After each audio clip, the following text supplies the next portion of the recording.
idea for all this really came from a dream? Yes, it did. Good evening and welcome to Nox Mente. Tonight's guest is Derek Hunter. Derek is the creator and author of Love Chaos, a way of life that embraces unpredictability while focusing on love. A follow-up book, Love Chaos in Theory and Practice, is out now. Derek, welcome to the show.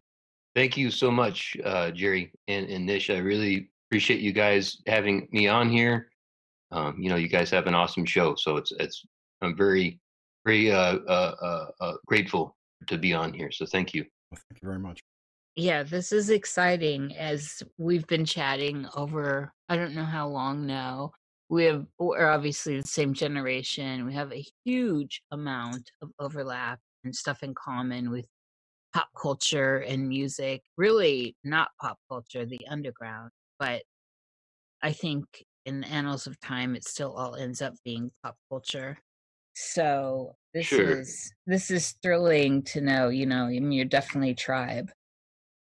Yeah, no, it's interesting that you said that about pop culture or counterculture. I think it's maybe perhaps it rather than thinking about it in either pop culture or mainstream culture or counterculture or the underground, it's sort of what's of high quality, I think, and culture.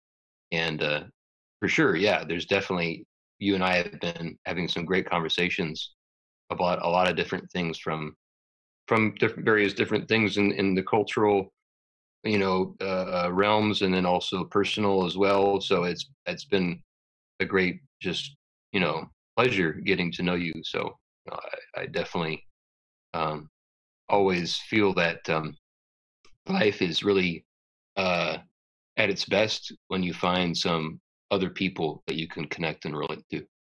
Oh, totally. And there's, really, in the end, there are so very few that actually, especially as we go back, we're into the same scenes that you and I were into, and in the same cities too. But Current 93, Throbbing Gristle, the Fetus, like there's all this stuff that I mentioned some of these names, and people have no idea who I'm talking about Right. generally. So, and you were one of the people that could tell from the stuff I do that I have that influence, even though I was working back in the 80s and 90s doing this stuff live too, although I didn't rise to any occasion, I suppose. Right. It's amazing to me, like when you name those bands, and Coil among them too. Yes. Oh God, I And, love Coil. and there's another person who is not really popular, and I certainly don't agree with a lot of his sort of points of view on things, but he's definitely interesting and provoking. Is Boyd Rice, Non? Yes. Yep. Of And, course. yeah, and I love a lot of his music, and and there's a lot of other people, and it's just like when you see the quality of this music along with various other forms of art, and then you mention it to people, and they have no idea, and you just think, man, wow, it's just like there's so many people that are missing out on some really high quality stuff. Yeah, it's weird. It's so weird. The stuff is so underground and countercultural.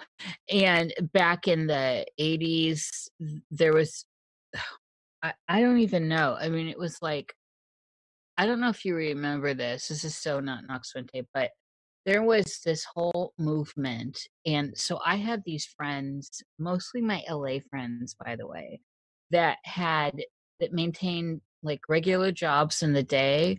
And then at night they were punks. And this is 80s wave. So this is early wave of punk, Sure. and it right into new wave and industrial stuff. So it's the early wave of it, but it was so weird.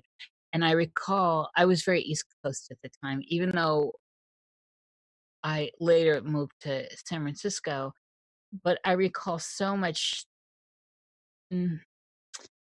I guess, looking down the nose from more the East Coast crowd towards the West Coast that would do that as posers, like Yeah. poser Oh, punks. there's a term for that, and we actually have a show out here in LA. It's called part-time punks.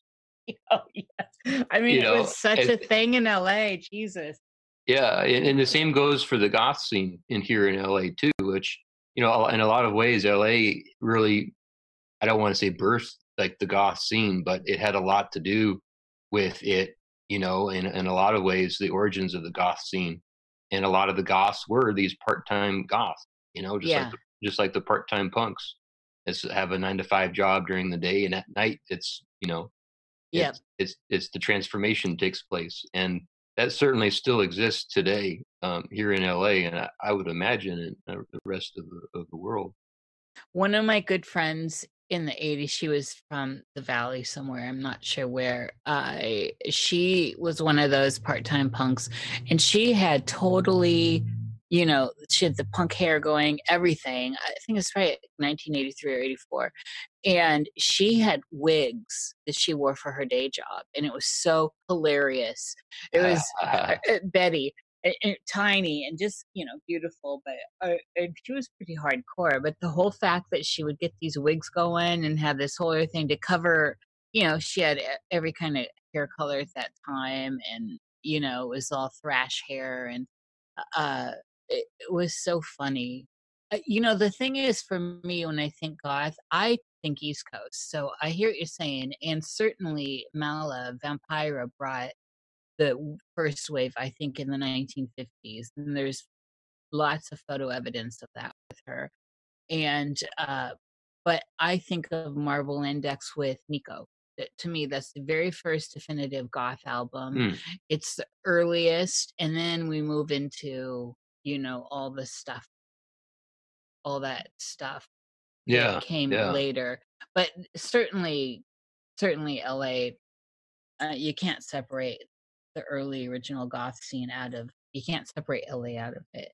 Sure, sure. I think it definitely played a part, and definitely in like the dance club scenes, you have, early goth bands, I mean goth clubs like Helter Skelter, and that, went Yeah. started in the late 80s and went through the 90s, and it's something that, that spawned a whole slew of different goth clubs, and I'm sure you could find them in other parts of the world, and especially in the East Coast as well too, and In it's just France had a huge goth culture going on.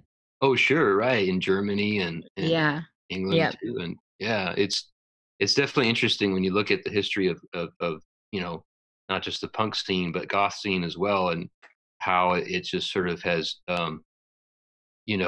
dispersed amongst the world and also penetrated the mainstream as well too, and for both good and bad, and but going back to what you were saying about the whole part-time thing, I feel like there's a lot of people, including myself, who are part-time occultists.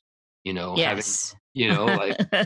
like having to live a double life, basically. And while the occult is certainly probably embraced nowadays, more so than any time before, it's still kind of an awkward thing or a weird thing for a lot of people.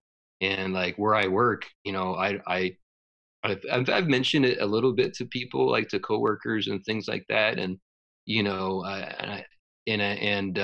but for the most part, I really try to kind of like stay away from going too deeply into that, because a lot of times people just don't really understand it, or they misinterpret it, and it's just something that is interesting. This whole notion of living a double life, whether it's a part-time punk or a part-time goth or a part-time occultist.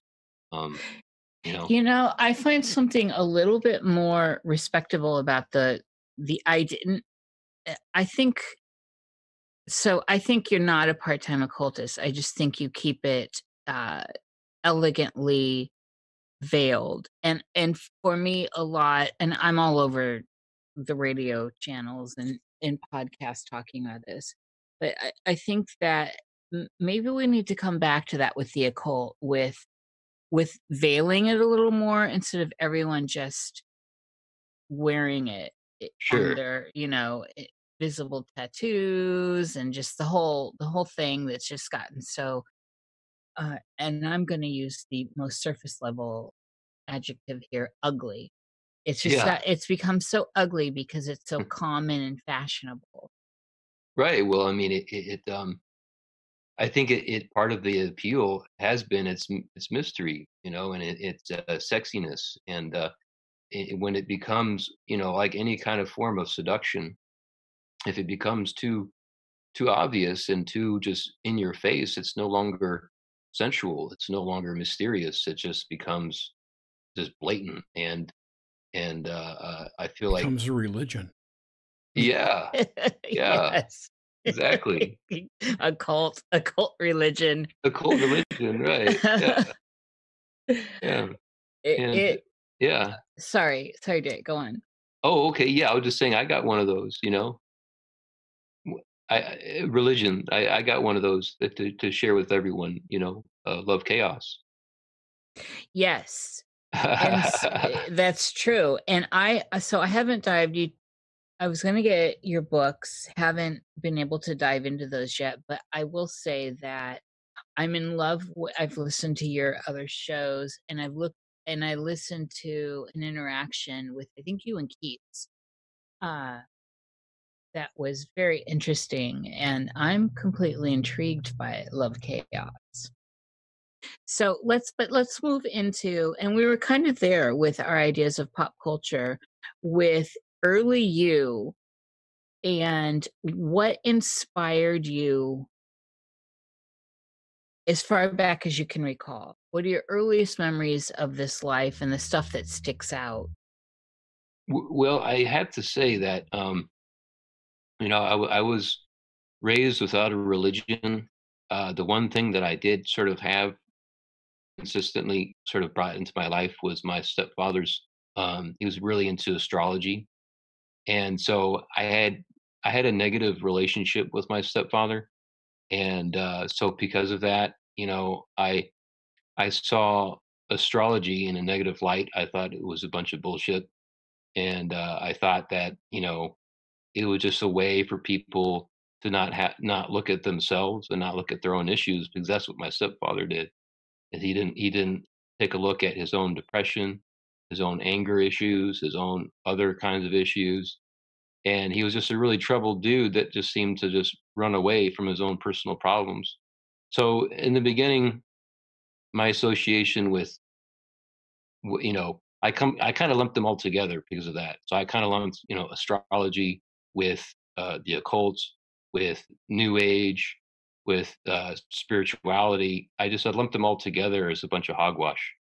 And I would study and look into past cultures, and was really into Native American beliefs. And I did like Joseph Campbell, and I liked the way he kind of would dive into different mythologies, and he was a big influence on me for sure. But for the most part, I had a kind of a disdain for anything metaphysical whatsoever. Um, and so, for me, I didn't really get into the occults until much later, and and it was after a number of different phases in my life where I tried different things, and I did them wholeheartedly and sincerely. And I've had this tendency to go from one thing to the next and kind of dive right in. So going from a period in my life where I was a pretty hardcore um, militant Christian, but in kind of a new agey Gnostic kind of sense of the kingdom of God is within me, and so it's a very internal thing that you experience through meditation and prayer and so forth. And it was a very anti uh, um, materialistic kind of Christianity, and that was at a time where I was going through a nervous breakdown, and needed something to hang on to when I was about 19, 20. And then eventually, after a couple of years, I lost my faith. I fell in love with a woman who would later on to become my son's mother, many years later, actually. But I initially became close to her to try to help her out and quote unquote save her soul, but as a Christian, and show her how to meditate and pray. And so I, you know, got close to her that way. And then through a number of experiences and falling in love with her, I, doubt crept in and I was losing my faith. And I kind of, switched my obsession with God with my obsession with her, and was madly in love with her. And that ended in heartbreak. And, it didn't end completely badly because obviously we continue to get to know each other, and get to know each other in a way where it wasn't romantically involved, um, at least the way I was experiencing it anyway. But and then I went the other extreme and was really into just living a life of excess, and that's when I started to experiment with drugs, became a heavy drinker, went out to nightclubs with friends all the time. I tried to sleep with as many women as I possibly could. Was rejected most of the time. But I really went the other direction in living a life of the flesh, and and I had a lot of great experiences for sure. And it was something that I needed to do at the time.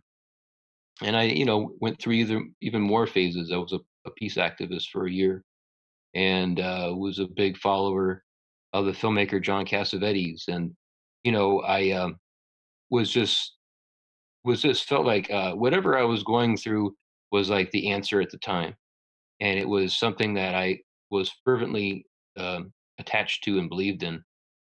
And so it wasn't until all these different kinds of experiences, continued to be a heavy drinker, and then got into doing hard drugs. Crystal meth was my drug of choice, and just continued to push that lifestyle going.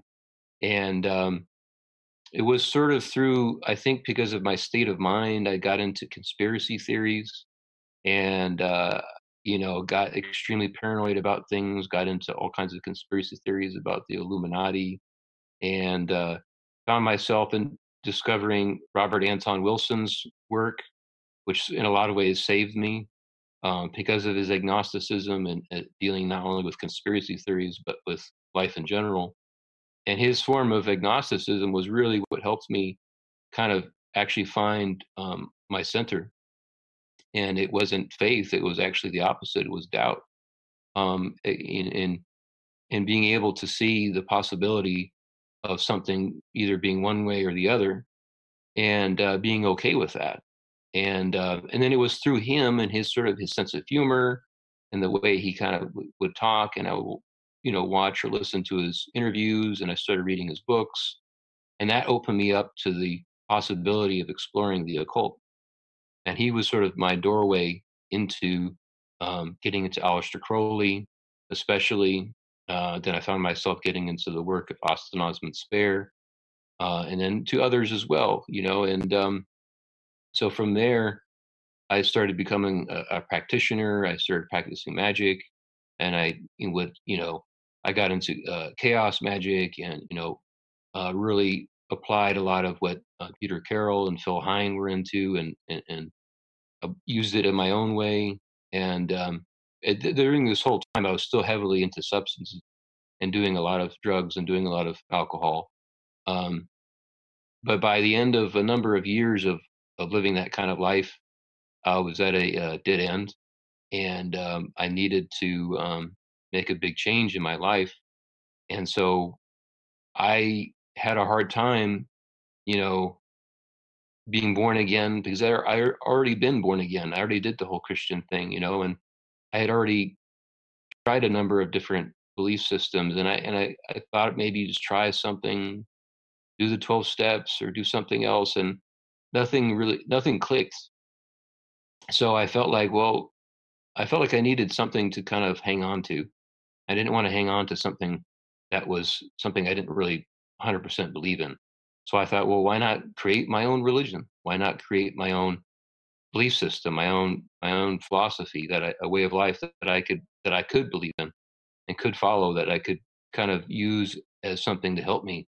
get through this time and continue living, not only for myself but for my son. And that's how Love Chaos was born in 2014. And it was from the get-go. It was always when I use the word religion, it's a scary word, and for sure it scares me too. It's not something that I generally want to embrace, but I called it a religion or a way of life or a philosophy because it had certain guiding principles. But within those certain principles, there was a lot of freedom. It was a very non-dogmatic approach to living life, and very open to everyone, and really pushing this embrace of doubt. And so that's how I got into um, creating Love Chaos. Very cool. And it's thank you for that that ride into where Love Chaos came from. And here on Nox Mente, we really focus more in on getting deep into your personal stuff. Sure. And then we weave in all this other stuff. But that was a very well put together bio. That was very smooth. And I had notes here too. I just love, I mean, you mentioned, I think, of course, Jenna Rollins comes up with those films are amazing with John Cassavetes. And Oh yeah, yeah. I mean, it's so inspiring. And then I have a note here about the meth, which I'll get into later when we start talking about altered states of consciousness, Uh-huh. because that's deeply rooted into this particular show that we do. And so I have a few notes out of all this, but let's return to your youngest, earliest memories. My youngest, earliest memories. So, and what we're looking for, I'm trying to build the foundation here. So, and remember, the show really revolves around dreams and states of consciousness, which all this ties into. Everything ties into that. Right. But Right. what the house I'm trying to build here is to set a symbolic foundation for people that may not be getting this information about you elsewhere, so that they can hone in and understand how you got to where you are now at a deeper level than just kind of the bio level. Definitely. Sure. And so, like, when you're very, very young, what do you remember that sticks out? Like, and this is, very, can be very surface level, like cartoons, movies, things around you in the world or going on. Did you have a relationship with nature? That kind of stuff. Sure. The first memories that come to mind to me now, there's a couple of things. I think I must have been around 5 or 6, and I remember being at my grandmother's house in San Pedro and having a birthday party, and I had some friends that I had who were there with me. I remember having a Star Wars. This is early '80s, so this is like I had a Star Wars record from probably I think Return of the Jedi. I was really excited about, and but I remember the friends in particular. I remember Javon. He was an African American kid who lived in Watts, and he was one of my best friends and really sweethearted kid. Very kind, very gentle. And then there was there was these twins that were a brother and sister, David and Marlene, and they were good friends. And whenever I was in my grandmother's place in San Pedro, and my mother, my stepfather, and myself lived with her for about 6 months. But even before that, I would come and visit her, and those friends, David and Marlene, or I would always, play with them and have fun with them, and they were there. Um, and that was just a really good experience. I remember just enjoying, you know, being there.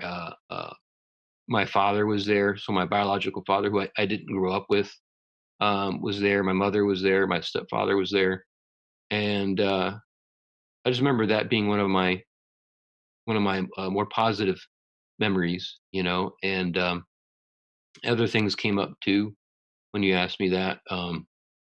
I remember I got picked on quite a bit as a kid, and so I got into a lot of fights. In the beginning, though, like there was this one kid who was also from the inner city, and he would come, Kalik, and he'd come up to me and punch me in my stomach and steal my lunch money. And so for a little while, I wouldn't do anything in response. He just would do that, beat me up, and take my money. And but one day I snapped, and I went a little too far. Not only did I punch him, but I picked up a desk and hit him with it. And I don't think I knocked him out, but I don't know. I just remember hitting him with the desk, and I was in like rage mode, you know. And and I got in, of course, got into a lot of trouble for that, and a lot of teachers were screaming at me and stuff. And that's a memory that I have in terms of my earliest memories. How old were you around when this happened? I think around that same time, like it must have been like kindergarten or first grade or something. Uh, I'm not 100% sure. Maybe I was 5, 6, or 7. Okay, Definitely yeah, definitely not any older than 8, because yeah. we left LA. Then this was at a school in Venice, and we left LA before I was 8 years old when we moved to Seattle. So it was definitely before I was 8. I know that. I know it was after I was 4, so it was probably 5, 6, or 7 around that time. I love this transition that happens for people when they're in the world and getting, I hate to use this word, it's so become politicized, but bullied. And when and the good thing is your story is good because there is this genesis that happened within you where you got pushed to the end and you actually addressed it face on with a desk. Right. And but that is so significant, Derek, on the psyche level. And it's major because some people never do. They just continue, they take on the victim Right. Right. role and will ride that out some till they die. So this says a lot about you and how much you were going to take. You took it and you took it until finally you confronted it. This is a big deal. Well, that is actually a running theme for me in my childhood. Is because, you know, that wasn't the first, and certainly wasn't the last time that happened. I got into a lot of fights as a kid growing up, and I was smaller than other kids. But even outside of that, you know, I had a very traumatic experience when I was 9 with my stepfather. You know, when he tried to rape me, and I was a little 9-year-old kid, and I was playing with my cat. We were in Seattle, and you know, I was playing with the cat, and he was not sure what was going on with him. But I remember he was in his bathrobe, and he seemed like he'd been crying, and he picked me up, and he started saying, you know, you want to play or something like to that extent. And then so he took me into his bedroom with my mom, and pushed me up against the bed. And I had my knees in front of me, and I was I was against the bed, and he was on top of me, dry humping me and grunting. And it was a despicable, ugly, disgusting experience. And you know, fortunately, me being a scrappy kid, you know, I kicked him off me, you know, as hard as I could. And we lived on a second floor, and you know, he slammed against the window pane, and he screamed at me and said, you know, "You fucking little shit! You almost killed me!" and stormed out of the room.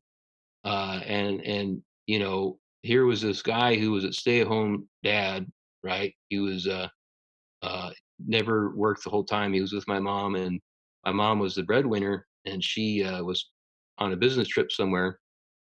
And you know, he was the person I saw the most. He was the person I trusted the most.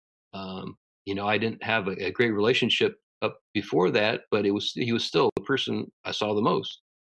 And I had no I had no fucking clue what to make of that experience. I didn't know what that was. All I knew was I didn't like it.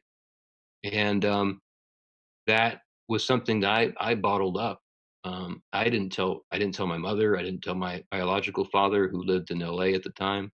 I didn't tell anyone until my first major girlfriend when I was 19. So 10 years later, and my best friend at the time too. I told them, and so I just bottled it up.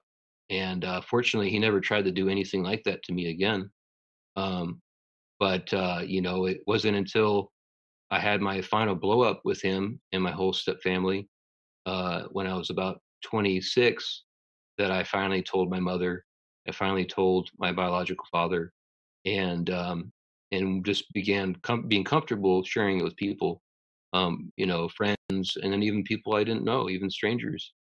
And I realized the therapeutic value of disclosing secrets and how important it was that it was when we have these secrets that cause so much pain, that it was important to let it out, not to hold it in anymore. And and even though I continue to have problems, obviously, with drug addiction and alcohol, um, it helped me tremendously. And then as I did get better in recent years, I revisited that experience as well and came to better terms with it as well. And but that is certainly, you know, that whole experience was something that it was it left a mark. And and for sure, you know, I know I'll never completely 100% heal from it. At the same time, by just letting it out into the open, I've healed from it considerably. And so that is something like that connection to being a scrappy little kid and defending himself. It was not just in the realm of school, but it was at home as well. Again, that's another significant experience. And as this coming in my life, this stuff was as a kid. I mean, it seemed like, yeah, I'm a child of the 70s, and I know talking to my mother and her generation and my grandmother, this stuff was actually really common. And it was a matter of how people dealt with it. And Yes. as we've come forward in on the consciousness train about this stuff and coming out of a further away from generations that just say, oh, that's, you know, this is like what cousins do, or this is how stuff goes, and that Right. whole Right. take it on the cheek kind of mentality that other generations did, is has been interesting because you can see this forward momentum culturally now with these kinds of things and circumstances. And I like that. I like where it took you. And obviously, I like where it took you. I like how you synthesize this information and brought it to a higher level of consciousness. It was like when it started happening to me, I was very, very young, and I was talking about it the next day, and of course the generation, you know, my parents' generation were like, "You don't talk about this." Like my stepdad literally said, "If you say this again, you're getting your ass whooped." And about our, you know, family friend that would come, and every time he would come, of course, who'd he get on in the night when he was drunk in the basement? Me. And but then I, of course, I mistook that for affection and love, and I think little girls can do that. In my observation and chats with people about this, seem to do that more often than little boys. or Sure. the female principal does for some reason packs it into a different uh sense of what love is.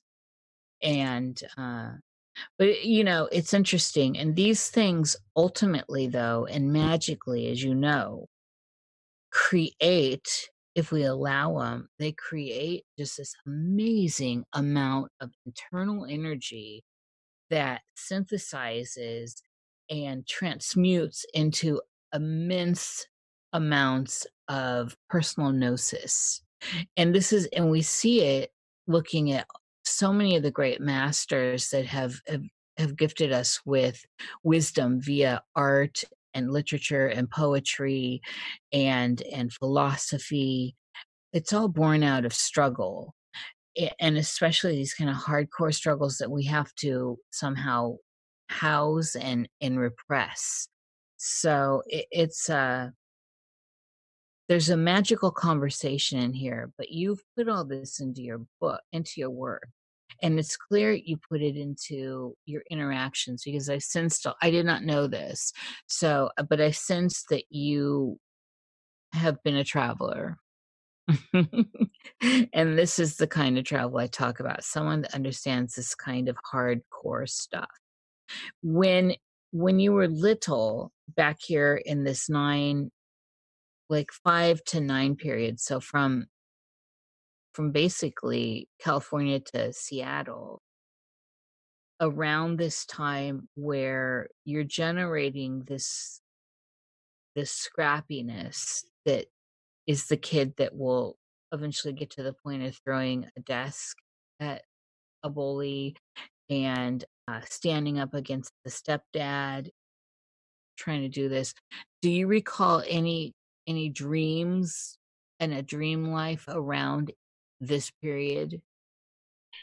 I don't, I think, for me, I think a lot of the dreams that came about, were, I think, because at that, between that time, between the age of 5 and 9, there was the transition going from living in Venice Beach, which I loved, growing up as a little kid there and roof hopping and getting into trouble and hanging out with a couple of 2 other people who I didn't mention, but Desi was like my best friend, but there was also a girl who was a couple of years older than me, whose name was Venus, and she was my first crush, my first love, if you want to call it that, and I think that's sort of where my, you know, however innocent it was, my sexuality was sort of was born, and I feel that because of her, you know, um, I had certain sexual fantasies about her, and certain things that probably came to me at the time, which I didn't have any understanding of course. But and then along with that, of that sort of desire to be with her, because we had when we left Venice and to go move in with my grandma in San Pedro, we left her behind. She loved spending so much time with me that she rarely spent any time at her own home. She was usually with me, and she really wanted my mother and my stepfather to actually adopt her and take her with us. But they chose not to, and have a very distinct memory of being in the back of the van that we had driving down in Venice Beach and looking out the window and seeing Venus actually running after us and crying. And that was the last time I saw her. And so we moved to San Pedro, and San Pedro. Uh, oh, you know what? I had a lot of nightmares in San Pedro. I had because I had left Venice. I left a place that I really enjoyed.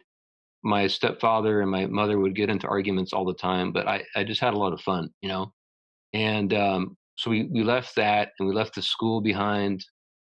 Even though I got into fights, I still liked the school, and and we left it, and we went to a whole new place in San Pedro, and I was alienated. I continued to get into fights, uh, but I hated living there, and I slept in this room, going from sleeping on the ground on the floor in Venice Beach to in this tiny little apartment to living in this big house and having my own room, which I'd never had before.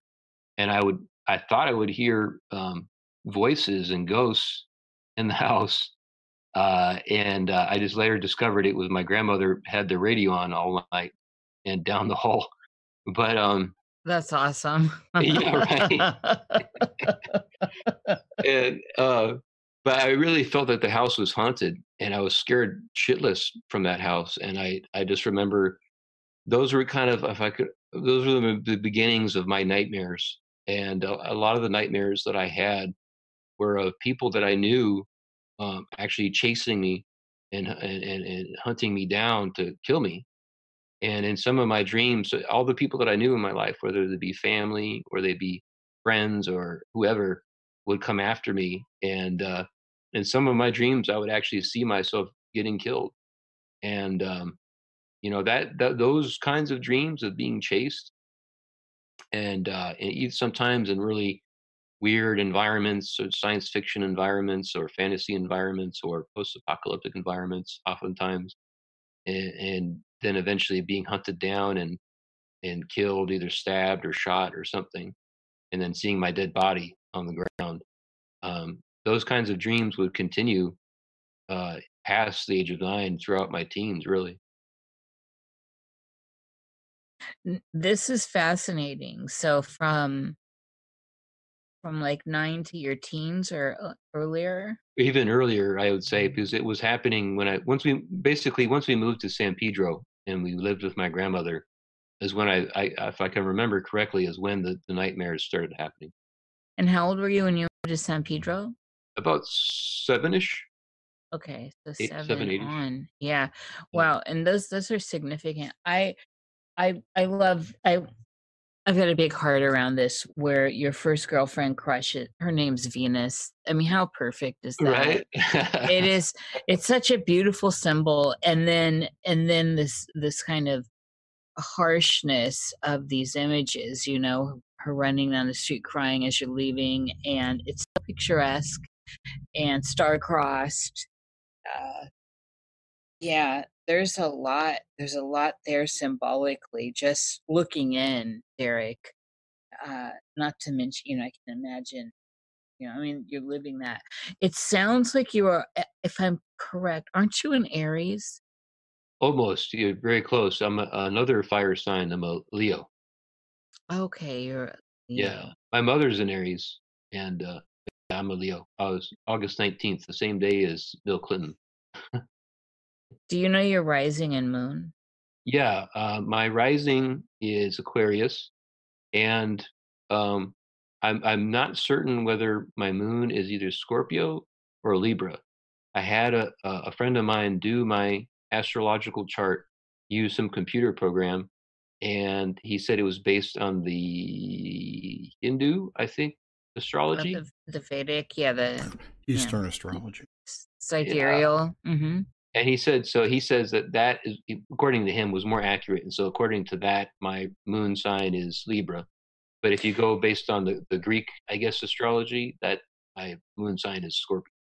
Okay, so in terms of this, so your sun is a Leo in the tropical, then, right, and not the sidereal.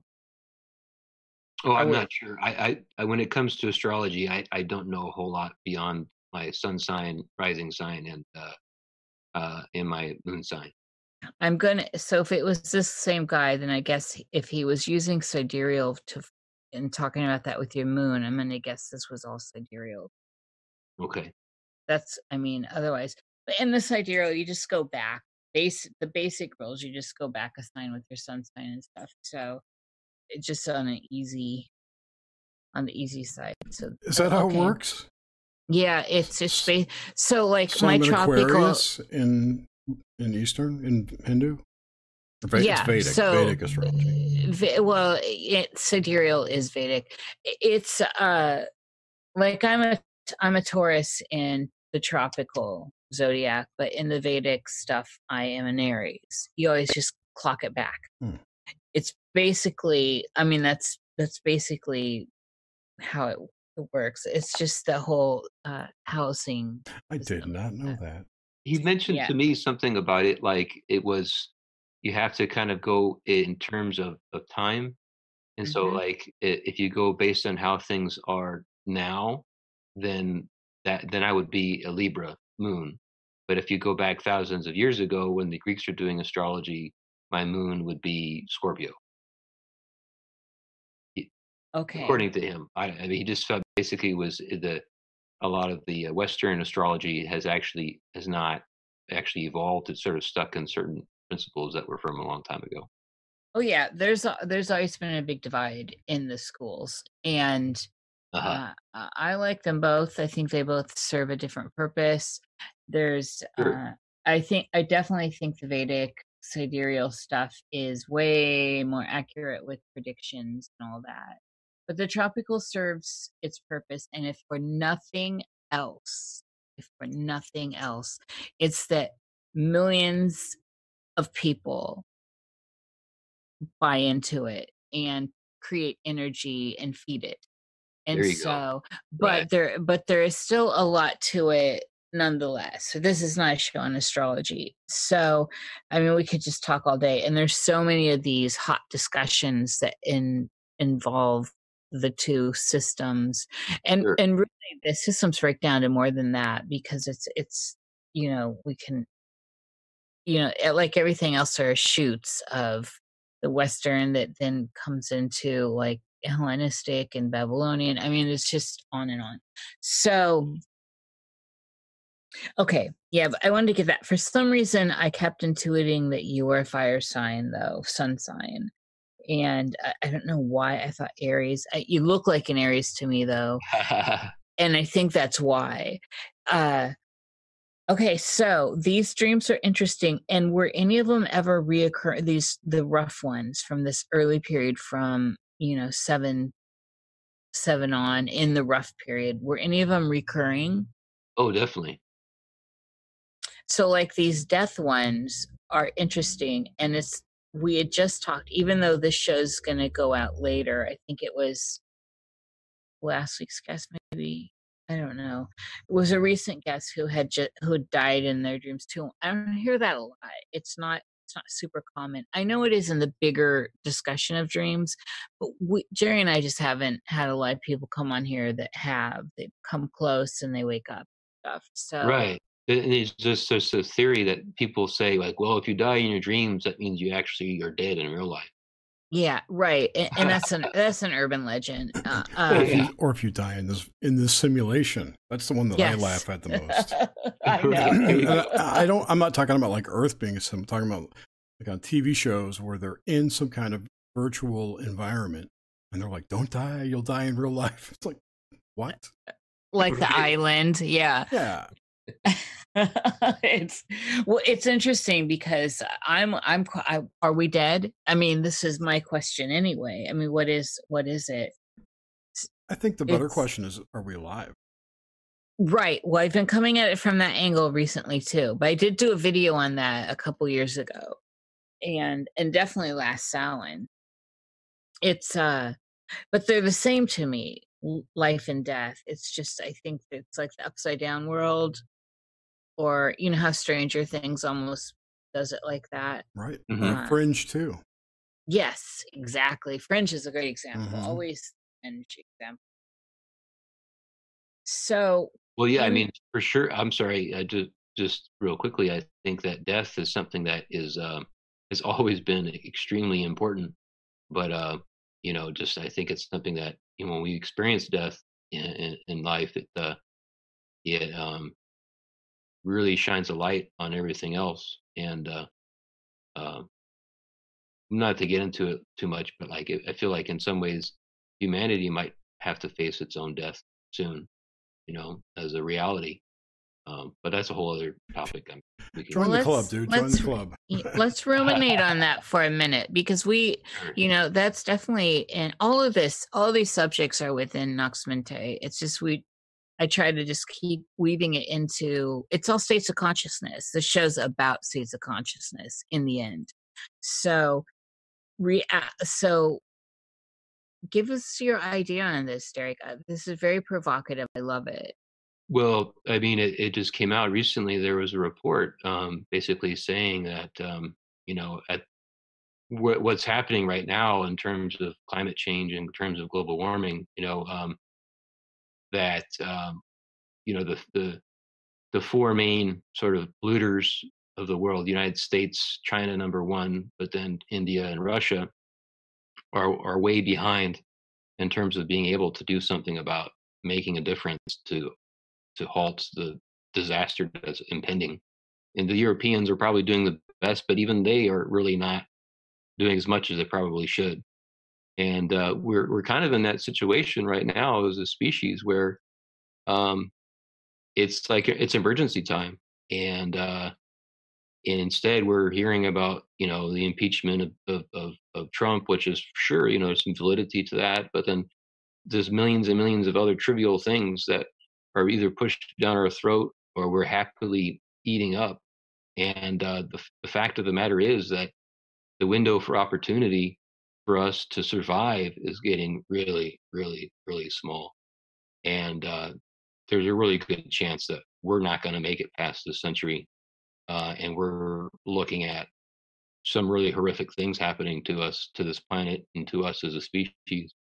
And I think that, if, of course, we want to try to save ourselves, and hopefully we can, but there's also this other aspect of sort of like when someone's told, hey, you've got 6 months to live, you know, we're kind of getting to that point where we're only going to have a number of decades left. And we have to decide as a species, what are we going to do with our remaining 6 months? And, I think that you're going to get a lot of different responses to that, a lot of religious responses. A lot of people are going to turn to religion, of course, as a knee-jerk kind of reaction, I think. And but in a way, it might give us an opportunity to really live life um, in a deep and meaningful way if we really truly embrace our deaths and confront it in a way where we can take advantage of it and take advantage of the remaining time that we have. And it's really, something that I have felt very strongly about for a long time. And I think that mortality and I think that death is a very important thing to have present in your life because, um, even before my father died and my grandmother died, my son's birth, the most beautiful experience of my life, was sandwiched, bookended by first my grandmother's death on April Fool's, April 1st. I watched her die in front of me in the hospital. And then 3 months later, my son was born. And then 3 months later, after my son was born, my dad died completely unexpectedly. And that was very heartbreaking for me because I was very close to my biological father the last 9 years of his life. And so here I witnessed the beginning of life and also witnessed the end of life, uh, within a 6 month period. And I always just sort of knew that either my son could die, I could die, any of us could die. And knowing that, well, what was I going to do with my life? And I think it would be really healthy in a lot of ways for humanity to just start looking at ourselves and knowing that our clock is ticking and what are we going to do? Yeah, I think it's an old meditative practice for sure to step into death and to derive energy from your own death. And there are some real deep esoteric schools of praxis here that do that.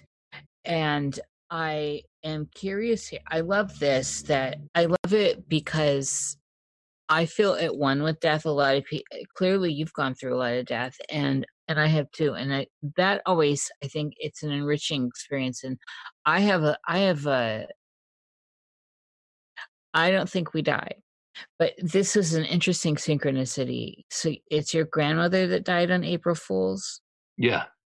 And my grandmother was born on April Fools, so I find that, like, I hear April Fools and a grandmother, and immediately, it's an interesting thing, Right. uh, interesting parallel there. So I would like to talk about some of these deaths.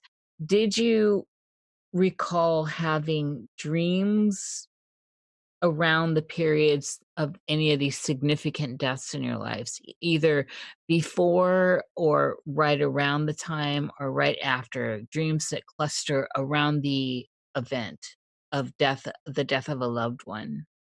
Well, actually, it was kind of odd because prior to my grandmother's death and my father's death, I so I actually, even before I got into the occult, my dad would do my tarot reading every year, at least once a year, and he was, I've been was influenced a lot by him. He was an agnostic, and he was very pragmatic individual, and very humanist. And but he did like to do the tarot readings, and he felt that even if it wasn't necessarily had any spiritual validity to it, they were just, you know, some cards, right? He still felt that it benefited people psychologically, and he would find a way to do people's tarot readings that would he could use them as tools to help people. And so he would do my tarot reading every year. And the last tarot reading that he did for me, the main card that he drew was the death card. And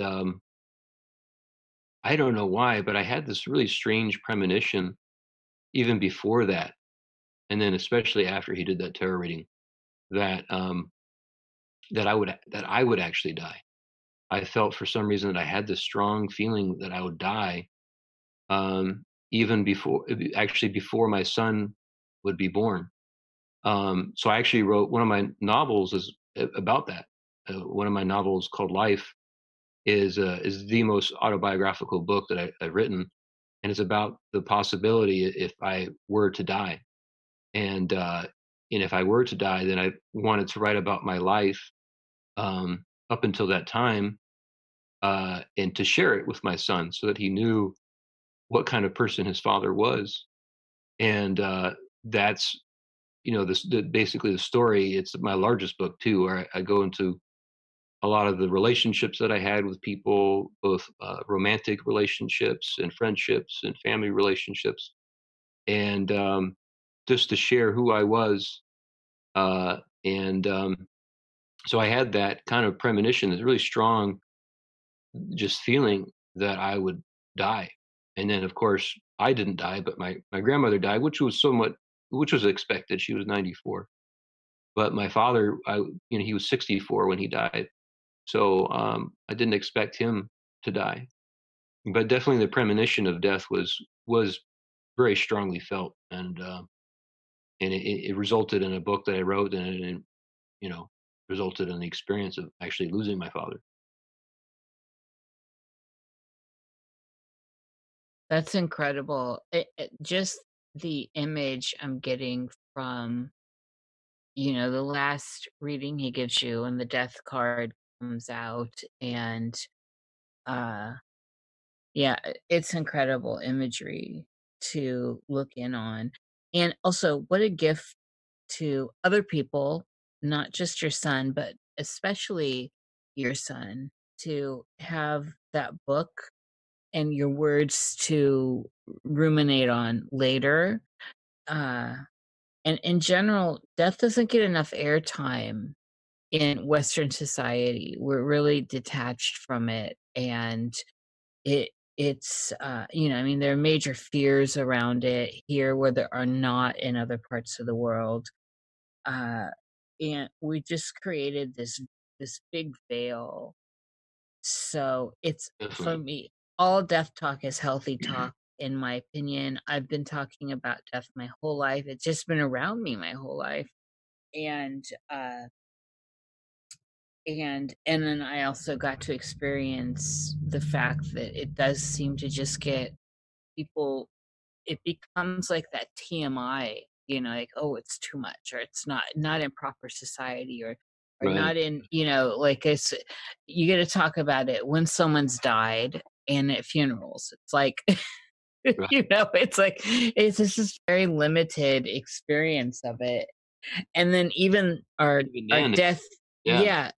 Well, even our death culture, how separated we are from the bodies and stuff. Like here, I allow any animal that dies 3 days to sit on my table like a Victorian and older, and if they were close animals. And so all the animals go through it and we experience it, just like they did 100 years ago and beyond, where they lay uncle's body out on the piano or the kitchen table, and we all mourn, and so this is important, because the more familiar we are with these things and these ideas, the less mysterious they become, and things in and under the guise of mystery tend to garner a fear.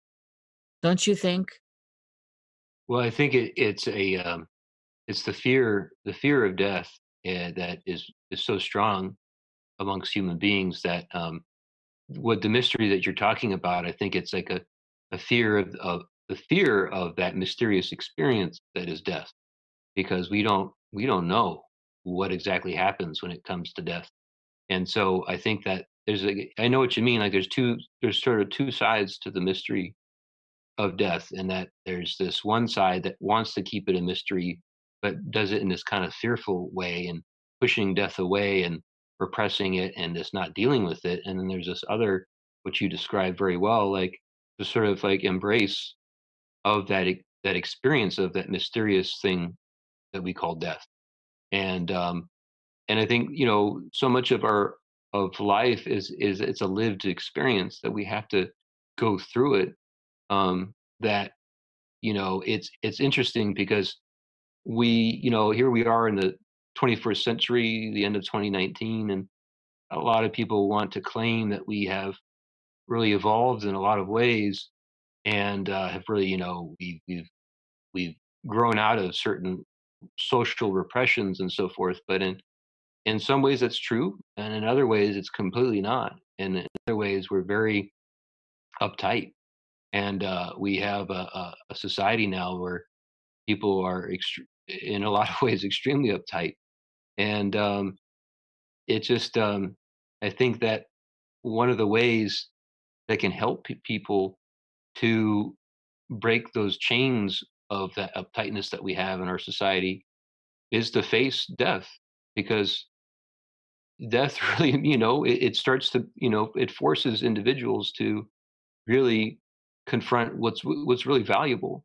How much, and how much time and effort and energy are we going to spend on certain things that are just really not worth our time and energy, and how much money and how much, just so much that we put into this shit that, and here we are, we're going to die tomorrow. And this is how we want to spend our time, and so, yeah. Well, this is the thing, and this is what makes it especially particular to Western culture, is that it behooves the architectural structure of Western culture to keep it under wraps, to keep it in a kind of a repressive way and neatly over here in this corner, and you have this time to mourn. You don't need to, you don't need to be around the body. There needs to be very little to do with it, because when you give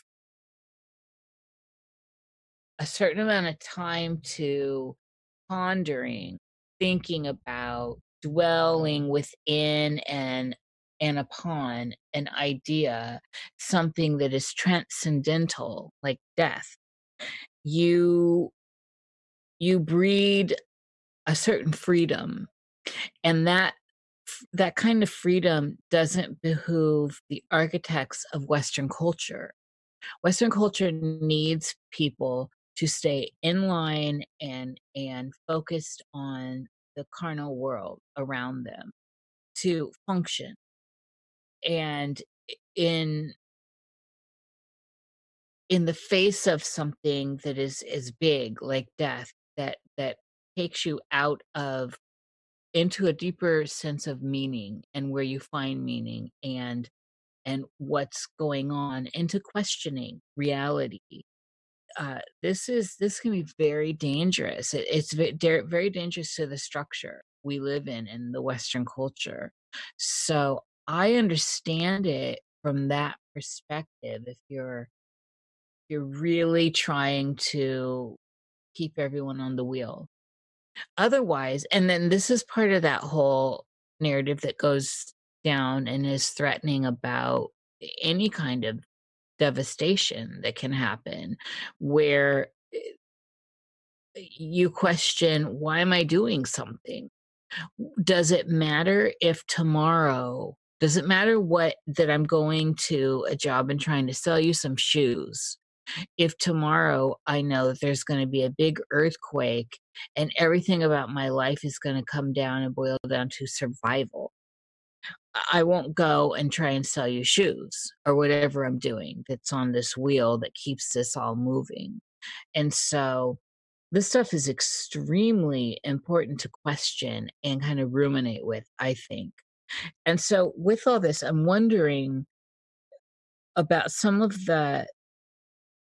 the underpinnings of your dream life. So that the architecture of your dream life. And this can be at this moment where you are in life, or it could be a totality of your life as a dreamer. But how does it look? How do you experience the dreamscape? Do you see, scent, is it black and white, sense, color? Can you read? All that basic stuff. Well, what I have tried to do as an artist for a long, long time is try to open myself up to the dream state while I'm conscious. So I have kind of not done a lot of dream journaling or paying attention to my dreams. What I've done was I kind of wanted to do um, since I don't know, since my teens almost, when was writing stories and then as a filmmaker and then went back to writing, is to open myself up to this subconscious world, to this or unconscious world, this unseen realm. That I felt really strongly that there actually wasn't this divide between the conscious and the subconscious as strongly as a lot of people feel, and that you can kind of find a way to open yourself up. And the way I did it was was through a lot of heavy meditation and also just conscious decision to allow myself to see myself, my mind, my body as a vehicle, as a vessel for a spirit world or a higher dimensional world or the unseen world, and have it come through my art.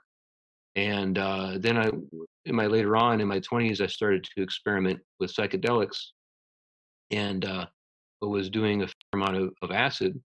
And those experiences on acid were extremely helpful for me because all of the things in my subconscious just came flooding out, and all of the things that I had, my desires, my fears, were just they were no longer hidden, they were no longer repressed, they were no longer in this unseen realm, and it became part of the scene.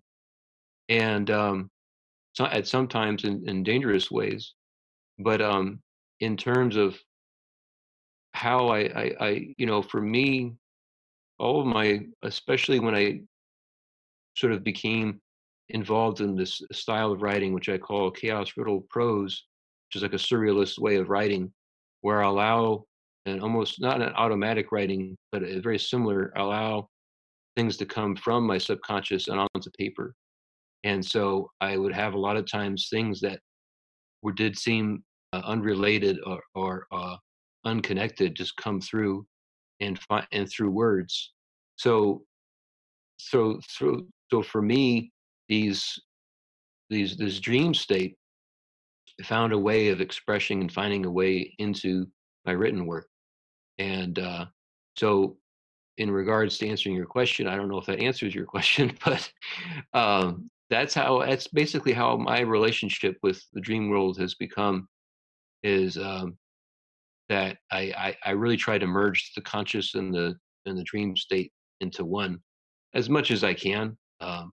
And it's I think has really paid off, because um, so much has kind of been revealed to me, and it may not be immediate, but it eventually kind of is shown, and it can be very powerful. Do you, so in the dreamscape, in the dream world, and I just want to state this. I think anyone that follows our show knows this. I think one of the main goals is to awaken within the dream. In fact, I think that's paramount.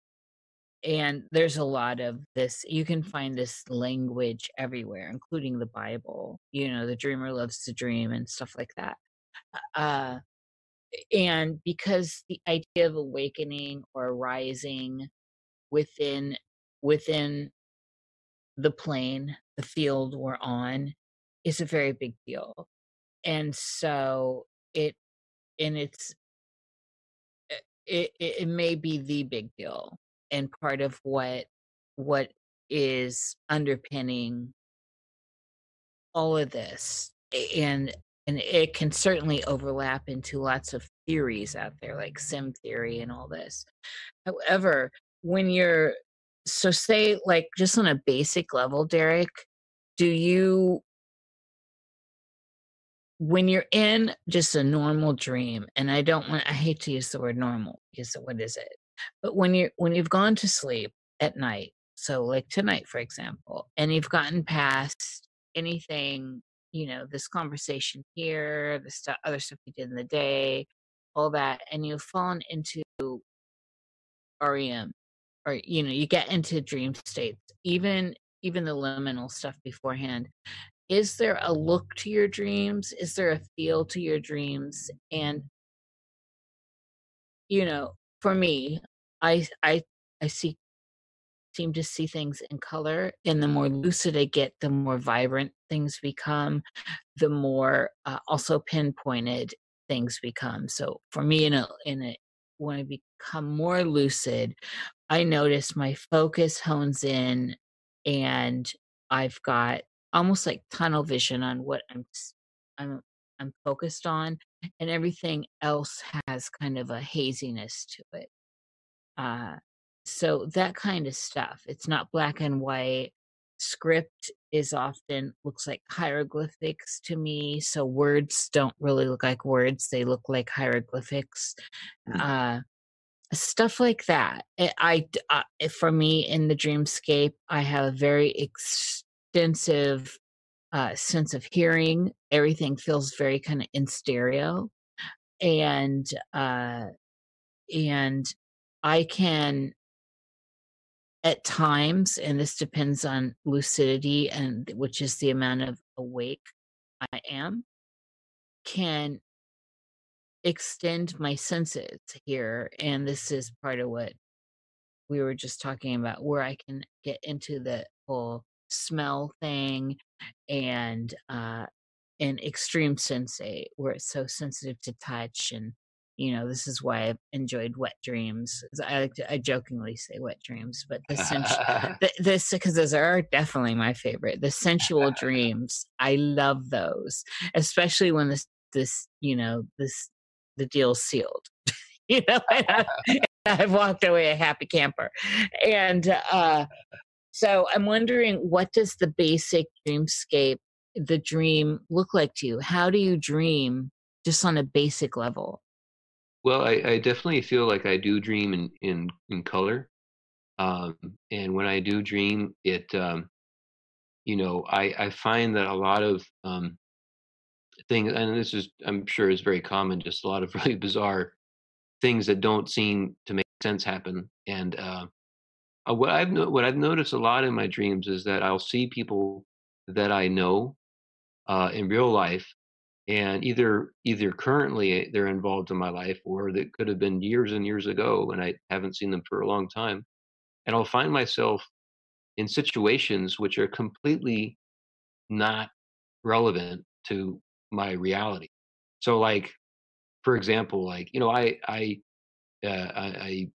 have had dreams where uh, I had an ex, like a boss, who was hitting on me and was coming on to me in some club or a bar or something, and although that maybe actually may have been, I think I had some feelings at the time that he might have had been attracted to me, and so that maybe that's where that came from. But then it was weird because it was a dream that I had, and it was like years after I'd even thought about this person, and I'll have other situations where I'm a completely different person. I'm a completely, like, very different behaviors, different mentality, different attitude, different beliefs, just and I'm in some other really bizarre situation that doesn't seem to connect with anything to do with my current life. Um, for one thing, as someone who has, been sober from drugs and alcohol for a number of years now, about 6, one thing that I've had over the years, especially in the beginning, that first year or 2, where I had a lot of dreams of relapsing, or I would actually dream about, picking up the pipe again and doing crystal again or drinking alcohol again, and being with women that I was with at the time, and I was on adventures with them again, and then I would panic in the dream, or either directly after waking up, that I'd actually relapsed. I was just it felt so vivid and so real that I thought I had gone back to doing crystal again, or living that lifestyle again, and then it took a few seconds of after waking up from the dream to realize that no, I didn't do that.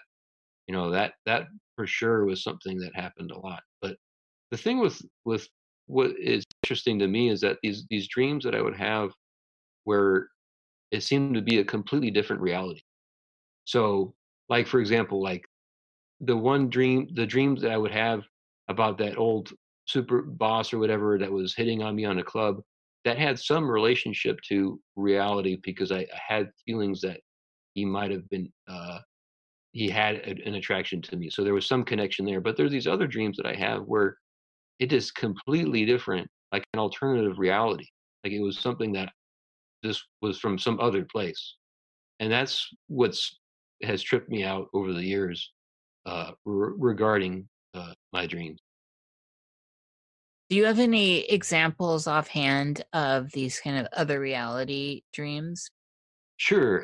So there have been times when I've dreamed like I was a real 9 to 5er kind of person, office person who had had a family, had the house, and was just very suburban, very just sort of normal, and and it was just, and I could feel it, like I could feel like I was in that person's skin, and I was completely comfortable being that 9 to 5er dude, you know, and just being really, like, happy with it.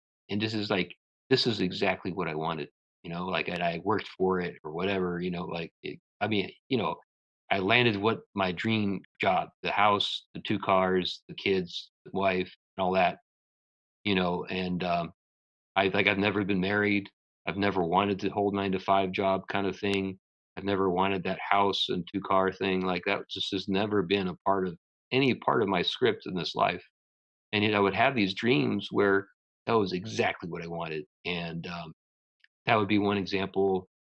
Uh, Another one would be maybe not so drastically different, but it could be, I was an actor, which I have done some acting in my life, and really enjoyed it. So it was something that I could almost wish I could be, but there's been times where I wish I pursued an acting career, there- and that so it's like an alternative life that I wish I could have had, but I just don't have the time for it, and it's not my priority. But it would have been cool, perhaps, to have lived that life. Um, those are like a couple of different examples of dreams that I've had over the years. Let's talk about, so let's move deeper into this idea of lucidity. And I guess for the common the common tongue too. So what about being so lucid dreams and then just like out of body astral traveling stuff? How do you experience these things? Uh, well, in terms of either one, I'll have to admit I'm not experienced in either astral travel. I've read about it and I understand the principles behind it, and lucid dreaming as well. I would say that, when it comes to them, um, I feel that they have a direct relationship to the here and now.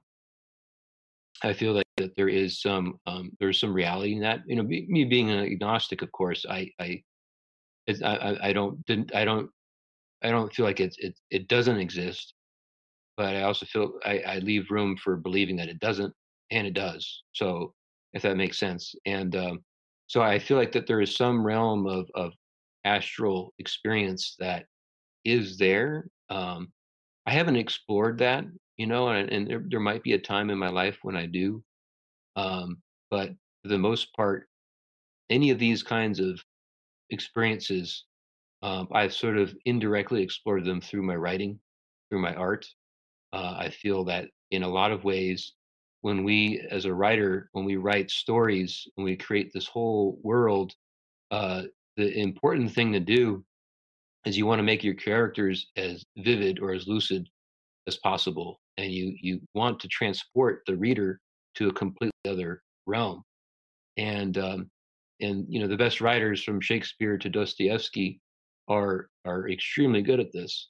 And I feel like that is not that different from my limited knowledge of to people who have explored lucid dreaming and to astral projection and astral travel.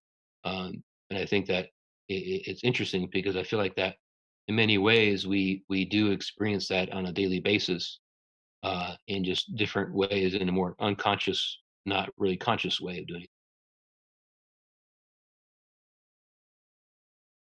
Yeah, I agree. I mean, one of the ways I look at it all at this point, and anyone that listens to this show knows this, that from waking life to what's considered dream life and even into memory and into future active imagination, it's all states of lucidity and how clear and focused it gets. And so to straight up astral traveling, it's where it's the pinpoint of consciousness at the moment and how much energy is being generated within it to create the real experience that's happening.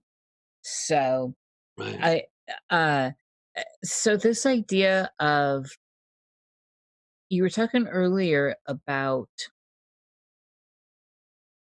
awake dreaming and uh all of this, and then you tied in psychedelics, which is a wonderful thing.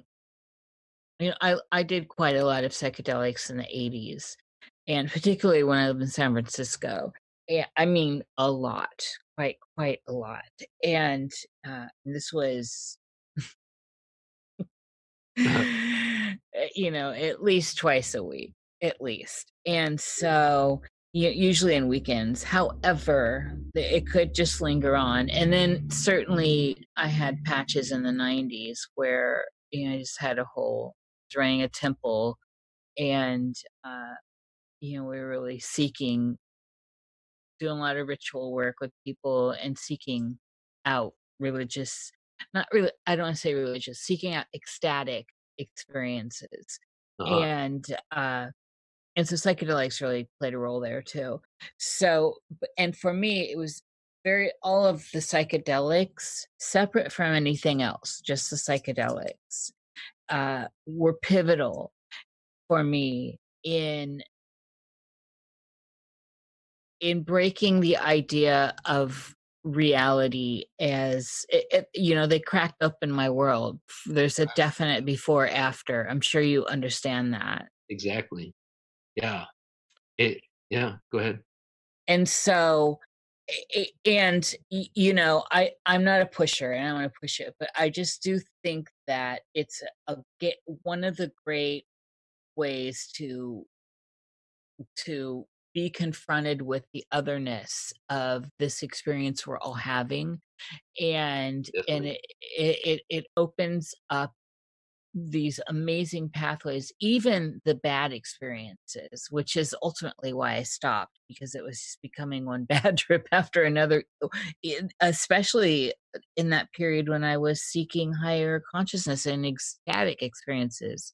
When I'd gotten out of the like, let's take acid and have fun, the earlier days.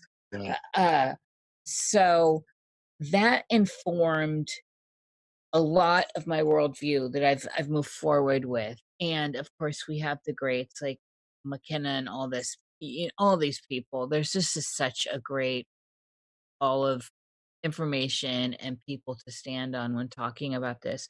But I want to know about how this affected you. How did your world change, and your experiences around consciousness within and specifically to psychedelics, and not crystal and the other stuff.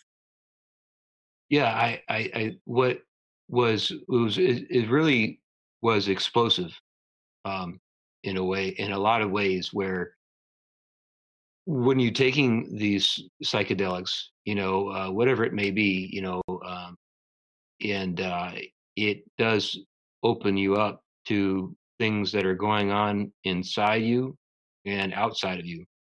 And I feel like that's where that whole, you know, sort of direct experience with the other, whether it's a higher dimension or a spirit world or God knows what it is, but like that something other that, um, if you once you open yourself up to that, it can bombard you. And that's when it becomes very dangerous for a lot of people. And it's not something to play around with. And but there was a really strong value for me, um, to do it. And it was actually the first time that I had did it, and it was just one tab of acid. But when I did it, it was shortly after the death of my grandmother. And my dad, he spent 3 years in prison in the early '70s because he was selling synthetic mescaline, and he was part of. He really believed it. He wasn't just a drug dealer. He felt like he was part of a revolution, and that's what he believed at the time. And then um, and I feel like when it comes to that experience of psychedelics and how of a really powerful tool it can be, I feel that it was only going to enhance what was already there inside. And from my experiences with other people doing psychedelics, that's what it does for people in general. And that you know it will open you up to this other world, but you're only going to get what you're going to get out of it because of where you already are. And it certainly will advance or evolve a person in a certain way, but I feel like that it really only a lot of the real mind expansion has to take place on one's own sort of work and own time or own play. And a lot of the really true mind expanding that I have experienced over the years has happened irregardless of of the substances I was taking. And the only thing that I would say though about acid or anything else, mushrooms or mescaline or peyote or whatnot, is that it can help a person to open those doors. But it most definitely it didn't do the work for me. It didn't do, and I don't think it does the work for most people. And I think the problem is that people tend to get hung up on it. And that was one thing I wanted to avoid. And even when I was doing drugs, even when I did and eventually became addicted to crystal meth, was I knew I didn't want it to be like that was going to make me gain a higher consciousness. And so the sort of the all of the different insights into life that I was receiving, while I was tripping out, and different just personal things I was going through, the psychological stuff, the joy, the pain, uh, all of that, was already there, and I had to continue developing it on my own time, whether I was high or whether I was sober. And that means following along like a train of thought. And I think that's one thing that I really, really appreciate about that experience with acid, and then after that, I took more and more tabs and became more and more intense. Was that it really opened me up into embracing chaos, and that it really showed to me that that was the inherent nature of existence. That certain things will come at you, like as you know very well from experiencing this, you'll have one insight, right, about something, and then that insight will be followed by something else that will either be a continuation or will be a direct contradiction to that insight. And so then you have like one thing after another, and then you realize, and that's where it can get so overwhelming. It's just like our brains are not really wired to process all these contradictory things. But if you look into the heart of what seems to be going on, both in this materialist experience and what may be beyond it, is that it's so complex and it's just so intense that I think just barely opening yourself up to all these different possibilities and never getting too stuck on one thing or two things, but allowing yourself to be open to going to another and to another and to another, is where we can really start to touch um, into real true transcendence. And that's where I really and I continue to just value that in my life as I went through my ups and my downs in life. That it was I was going to get the most out of life if I embraced that inherent nature to existence, which was or which is chaos. Yeah, I agree with pretty much all of what you just said. It's and when I look back, and I when I looked back, actually, because this is all past tense anyway, it and I tried to analyze why I was where my bad experiences were. I mean, I had a couple really super bad trips that led into deep states of paranoia. That one was like on snap, and that's why I left San Francisco. I mean, this is hide under the bed kind of snap. Right. Well, that's where that it will take you there. Yeah, I mean, there was times like that too where I almost threw myself in front of some cars, or I almost yeah. jumped off a cliff. It was just, and those are just, and I've known people who have jumped off a tree while on it, thought they could fly. Oh yeah, oh yeah, yeah. I've been around it and seen it too. And so this is where I came with it. It was like when I looked back, I could see that all of my what I considered my bad experiences at the time, because it's all valuable information. Everything is for me, and from where I stand Definitely. in this process of what's going on here is valuable. It was that my perspective was so limited. So the bad experiences really revolved around some of the people I was hanging around with, Mhm. and the point of reference with these people, some of them were just in it to be high and party and see how weird things could get. And I've always been a deeply spiritual person, even as a little kid. But I came into my flesh as like this. I felt like I was trapped and having a paralysis experience before I was, when I woke up in as a baby. So Mhm. I came out strange to begin with, and then had to deal with the world around me dealing with my strangeness.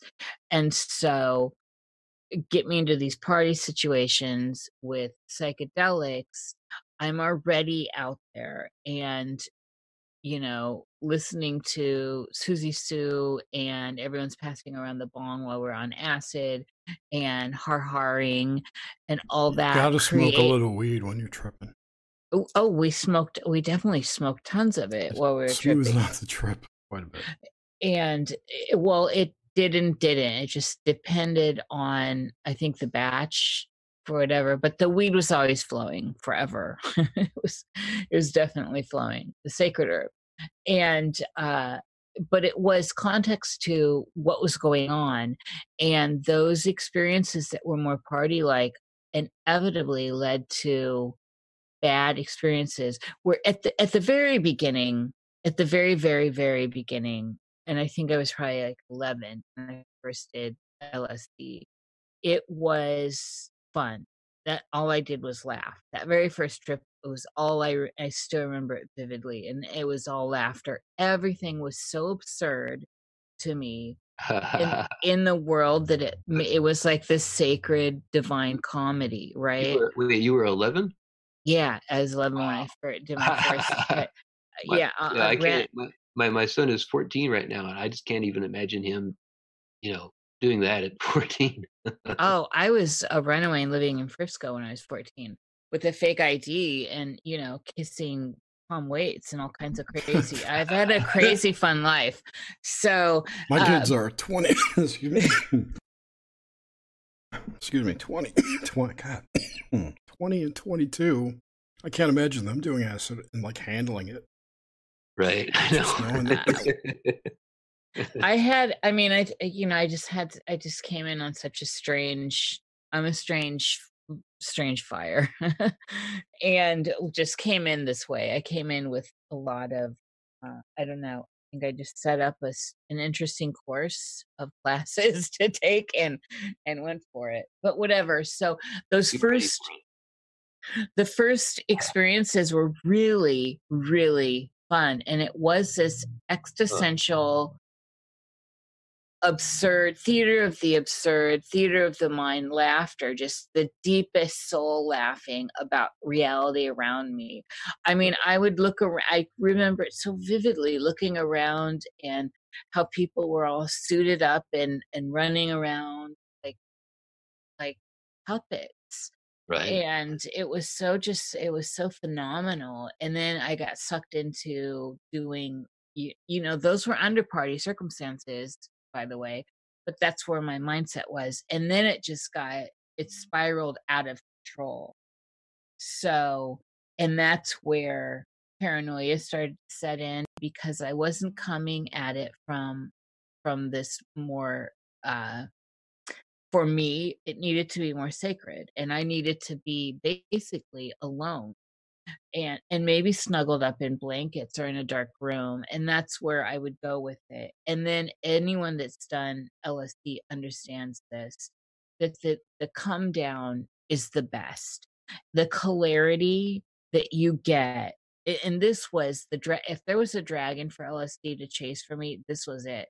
It was the 13 hours later when everything's becoming clear, and these images, this incredible journey, if you had an incredible journey, even if you didn't and it was a bad trip, the clarity that comes in afterwards of the universe around you, of the cosmos, your place in it, is so amazing and overwhelming that is what, if I could have at any time just skipped all the rest and got to that point of clarity where I've come back into my body, I'm grounded and I feel safe, and now I have this bigger expansive idea, like I've gone to the great cosmos somewhere, I've gone to some planet somewhere else, and now I'm coming back and I'm like, whoa, look at what I just went through, and trying to, like looking at Polaroids of it or something. It's like the balloon of your awareness is still inflated, but you're fully in charge of your faculties. Yes, absolutely. And it's a beautiful thing. It is. I remember just looking at the clouds going, oh. Yeah, I know. Isn't it great? Yeah, it is. I totally agree. That is a great thing. Yeah, I love to trip out on clouds, and just like there's these times of complete clarity and you're looking at clouds or mountains or the ocean or even buildings, and you're just in awe of what you see in front of you, and it's really nice to be able to experience that, at any given time. Yeah, it was good. And then ultimately, I mean, even when later in like the early 90s and stuff, I think probably was the last time I did LSD. Uh I when I was doing it at the temple, and we were doing it for ritualistic higher consciousness, ecstatic seeking experiences. Those that ran its course too, and it was like it would inevitably, this has always turned me off no matter what. And I'm a Taurus. I'm a very sensual person, and I think a lot of times people overread that too. Like I still get this feedback that people just overread that. I'm very sensual. It's just part of my nature. I'm not intentionally trying to be sensual. I'm not love bombing, or you know I'm well past kitten years, and I just have no desire for that. But I still read as a sensual person, and so that energy has always come to me. And and I've never been one to be on psychedelics and want to have sex. I don't think it ever happened, by the way. I found So, it difficult and distracting. oh, yeah, Yeah. I can't. I think I would be grossed out looking at genitals on Yeah. LSD. Yeah, I Oh was. my God. Ooh. And so I don't want those experiences. And so in that particular group at the temple, there were a lot of old hippies that did get involved in that, and they really brought in some of that, and it would always put me off. And so the trip started to be bad. They'd start out great. We're like exploring consciousness, we're doing ritual, we're doing really great like breathing and yogic exercises around it. And then some of the hippie generation that these are people I love, I still love. Several of them are dead now, and several from my generation are dead now. But when that vibe started to come on, it's like, oh man, what can I do to get out of here? I am not, this is Right. not good. I was never an orgy person. So I was like, I'm not having this. And so then immediately my experience would just go sour, like Right. great, like heights of ecstasy, spiritual ecstasy, not religious, spiritual, internal spiritual ecstasy, to holy shit, why are genitals starting to be involved, and what is going on? Somebody's sucking a dick next to me, it's like, and the hands coming my way, like, oh no. And so that would turn into like dodging and trying to figure out how to get off, hilarious, get out. And so ultimately I stopped because of these reasons, Yeah. and got a bad taste because Right. of these Right. reasons, because so many people I know would break down into sexuality during these experiences. And it was just always hard to believe for me. Right. Well, I think that a lot of times people, even when we call an experience that we're doing spiritual or religious, or magical or esoteric, it's we never really get rid of the so-called the human dimension, and that is there's a lot of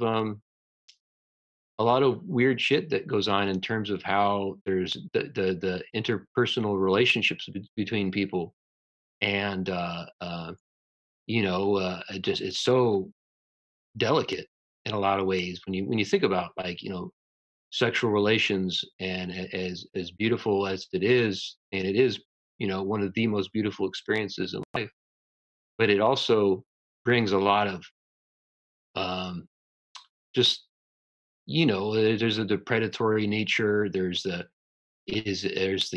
taking advantage there of people, there is the sort of the feelings that go along with being violated or being the violator. and there's a lot of like hangups, and it's as much as people want to be liberated, whether they're hippies or ex-hippies or new agers or sexual liberation people. Like no one, I think, is really, however enlightened a person is, that no one is ever completely, uh, you know, transcends human insecurities, and I think it's one of the problems with a lot of um, people who get involved in groups and whatnot, is that there tends to be kind of a dismissiveness of those kinds of interpersonal experiences, because in sort of in the name of wanting to impose certain spiritual principles or practices on human feelings, and it's just interesting that you brought that up, because I think I think that's a shared experience that a lot of people have. Yeah, I mean, I think anyone that's having great healthy sex is great. I love sex. And but I don't have an addictive personality, so I've never been addicted to anything except for, say, it could be said coffee was maybe a vice of mine for a very long time. Uh but I didn't ever view it as, I don't know. And so I don't come from that perspective of need in the way that, like, addiction kinda sets in, and certainly not with sex, but also I'd had all that early stuff that went on with, uh, you know, the ill side of familial sexuality, and then having been a young runaway, got kinda pushed into some bad situations that I just am not gonna talk about here, but, kinda trafficked into some bad situations for some years, Hmm. and, with the whole Lolita program, let's put it that way, but I never came from the victim, and so I've always come from, I take every situation as how can I drive this situation? Here comes an oncome, here comes traffic at me, and how do I swerve to avoid and not crash? I'm one of those people. I'm not a panicker. I don't panic. I don't close my eyes and scream. I don't scream. I don't run because I'm not fast. So I've always had to rely on my intellect to get me out of situations and talking. So it's just, these are things that make me function. And so I bring these qualities into everything. And that includes healthy sex. And that includes all this stuff we're talking about. So I I just want to state that, that I love sex. I know it sounds like I'm a prude sometimes. And anyone that knows me knows I'm not. I'm definitely not a prude. But I do see it just gets co-opted and gets nasty, and I don't Right, right, like. And especially when we start talking about substances, including alcohol, how retarded that can all get. And I mean that right. in the common sense, not in the mentally challenged sense. I mean it in its more vulgar sense, as an adjective to describe poor behavior. Uh, Right. so that said, within this consciousness exploration, though, that was something I definitely wanted to touch on with you. It's fascinating, and I like where you've come from with all of this. You've really brought a great deal of intense images out like a true novelist. This is when things are really enjoyable to listen to, by the way. You paint pictures. You do paint pictures. And so this idea of awakening within the dream and psychedelics as a gateway, have you ever been able to see, so you did bring in the idea of blending the two of dreaming and the awakening state, and to me this is one of those ascended things, and one of the things I think we should be doing or exploring. Right, right. And So I'm wondering, where is the line for you? Where has the ceiling been for you in awakening within the dream in this experience? Because I say this because there is this idea of unlocking the code. And what I mean by that is we get into things like Christ consciousness and Buddha consciousness, this transcendental idea of true awakening that has nothing to do with religion. And so when we start talking about this blend between dreaming and the awake state, this is part of that experience. It's part of the code that we see in some of the ascended masters that people have built cults around.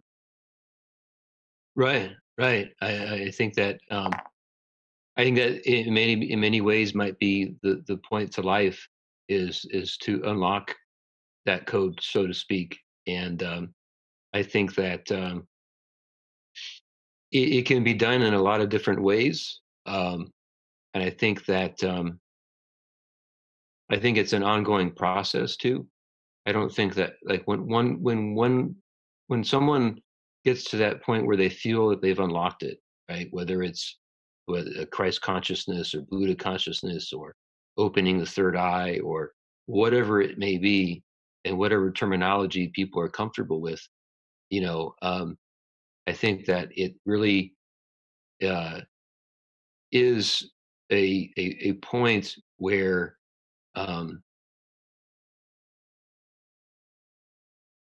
you have a whole new life that was sort of not touched before, and to really say that, you know, my life is whatever it may be in terms of how you perceive it, but my life is something which is so in a lot of ways beyond me, and that there's this whole other realm of experience that for us as human beings in our own limited way we can only touch on.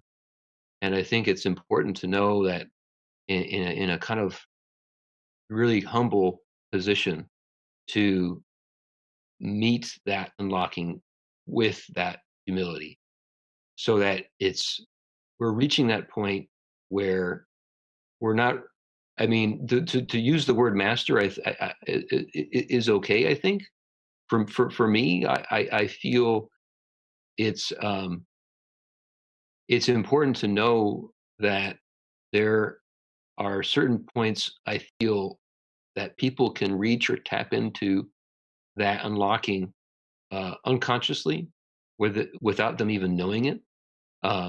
You see people who have very low levels of consciousness on the regular, right? In their day to day living, they live a really mundane consciousness, and there can be moments where they unlock those gateways, and some really deep truths can come out. And then so true can be people who are so, you know, the quote unquote masters, right? Whether it be a Christ or a Buddha or whoever, you know, depending on your belief system, whatever you're comfortable with. And and those people are just as capable of the mundane and the ignorant and the, you know, just the really just low levels of consciousness. And I think it's really important for people to understand that. Like I would never want to consider myself like a master, for example. And I feel like that as it can be a really big trap for people, because you see that with gurus, like you mentioned, people reach that point and then they start creating a cult to control other people. And the whole purpose of, like, for example, why I created Love Chaos was like I was trying to create something to avoid that. And and whether it's successful or not, it is I wanted to at least do it for myself.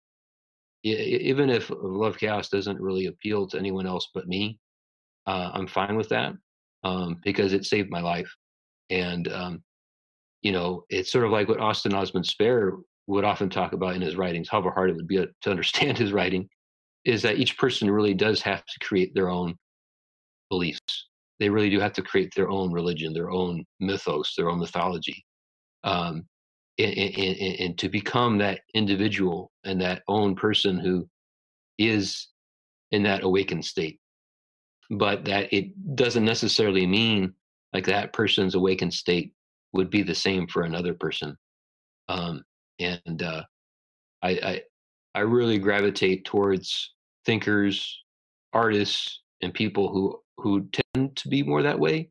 And in that sense, I've also really felt like in the realm of art, whether it be writing, whether it be music, whether it be painting, whether it be films, sculpture, whatever, that in many ways art transcends philosophy and it transcends spirituality, it transcends religion, because in a lot of ways art is able to express and communicate things that our logical rational way of thinking about things is just not able to fully express, um, because it enters into a realm where things can be contradictory, it can be ambiguous, and it can still be very extremely profound. um, and and that's why to me probably who I would say the greatest master who ever lived um, was Shakespeare, or whoever wrote Shakespeare's works, because there is that lack of dogmatism that you might find in, say, the Christ's teachings or Buddha's teachings, or in Gandhi or Mother Teresa or whoever, however great they may be in certain people's eyes. There's a certain dogmatism that's there, and I feel like that somehow makes it less profound. And that's just where I'm coming from.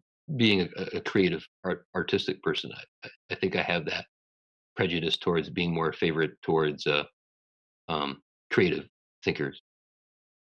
Oh yeah, I'm so with you. This is why this is why we've developed such a great interaction recently before the show. Uh yeah, I absolutely agree. One of the things I try to do is just make sure I keep the language in terms that a lot of people that say someone who never dealt with any of these things stumbles in upon. And so I like to keep it open. Christ consciousness, a lot of people understand that. And so, Sure, but sure. yeah, your concept here on Shakespeare is effing brilliant. I love it. And I think part of the mystery there is we don't know who wrote all that. Of course there are people that have conviction in it, but Right, even right. this just makes it more beautiful and more valid and more sacred in the end, is that it doesn't need there doesn't need to be a persona behind it. It's more sacred this way, that it kind of comes out almost like this grand gift from the void, from the ether. Sure, sure. And sadly, I wonder now too, moving into modern times, how much patient, Shakespeare is not easy to read. And so, and Shakespeare's not even easy to uh if you're not into, if you don't have patience. And it just seems Shakespeare's really hard for modern culture. Everything's flash. Everything is really at an eighth grade level, including the way some of the leaders speak now Right, right, right. publicly, very, very eighth grade level. And so it's kept very simple. And it's not that everyone is that simple, but for some reason there does seem to be a tide of it. And so Uh-huh. I wonder where Shakespeare ends up, and a lot of the greats end up in that. Shakespeare's going to end up in the mystery schools where Shakespeare Well, belongs there anyway. But well, you know what yeah, I'm saying? Even sure. even Herman Hesse and and all these others that are just a little bit more removed from modern Well, flash culture. sure. I have two things about that, and you bring up a really great point. It's a very important point. Well, one is I was in England in July. I love it there, by the way. I really feel at home in England. And one of the things that I had to do was go to the Globe Theater and see two productions of Shakespeare's plays. And so I went with my son and my aunt and her two sons and her husband in the evening to see Midsummer Night's Dream, and that was great. But before that, I was on the floor, in Shakespeare's time. So the Globe Theater now in London is designed. It was built exactly how it was back in Shakespeare's time, and they have the two levels up above for seating for the upper middle upper class people, and then down on the floor is a big space for what's called for the groundlings, for the poor people. And in the afternoon show, I saw Henry IV Part One, and to be honest, there was that experience, and one other experience that I had when I was 14, and I was in Spain, and I was in this cathedral that was built into this mountain and outside of Madrid, and it was part of a thing that was built after the Civil War in Spain, and it was below in the valley there was a cemetery for all the dead who had died during the Civil War. When I entered that church, that cathedral, I was so overwhelmed. Uh, I could feel it just surging through my body, just how powerful the experience was. And the second time that I had experienced that to different degrees since then, even before then, but then this most recent experience of being there on the floor, on the groundlings with the audience, seeing the actors play out this play, um, it was just so riveting. It was just so I was just gushing in tears like I was when I was 14 in Spain. It was just so overwhelming. I was trembling, and I could look around and I saw people completely enthralled in this play that was so immediate and so intense and funny and just filled with so many different dynamics about the human experience. And so I would say, just in response to that, like that, to me, the plays were written to both be enjoyed by reading, and also to be enjoyed by experiencing in the theater as a lived experience, as you seeing human beings on the stage act these stories out, these characters. And so that, to me, has traversed centuries. It's hundreds and hundreds of years have gone by since those plays were written, and even to this day in 2019, people are still enthralled and riveted uh, to that lived experience. So I feel like that, in the sense that people may be reading less nowadays, the plays certainly can still attract large numbers of people. I mean, Shakespeare is extremely popular today. It doesn't seem, we went to Stratford and there were just hundreds and hundreds of people, this whole town devoted to this one writer, and it just sort of seems like to me that it has not died down. And the second thing I was going to mention is that it may be that we are entering a period where sort of a neglect of literature, a neglect of deep thinking. It certainly seems like it. We have a lot of information, but it certainly seems like we are, in a really bad way, neglecting deep reflective thought and nuance. And where everything is either, whatever point of view the people are expressing, it's just very superficial, and people's concerns are very trivial, and people are reading great works of literature a lot less, for sure. And I would say this though, like, as Europeans went through a dark age, after the fall of the Roman Empire, it doesn't mean that just because that neglect of deep thought, deep writing, importance, um, that all that came before, from writers like Plato, or um, others that came before, playwrights like Seneca, or poets like Ovid or whatnot. There's countless other from the classic period from different cultures. Even though the main culture for centuries lost touch with that, during the Dark Ages, it was never forgotten. Like all of those things were sustained. They were kept through, and they did survive. And then they blossomed in Europe anyway in the Renaissance.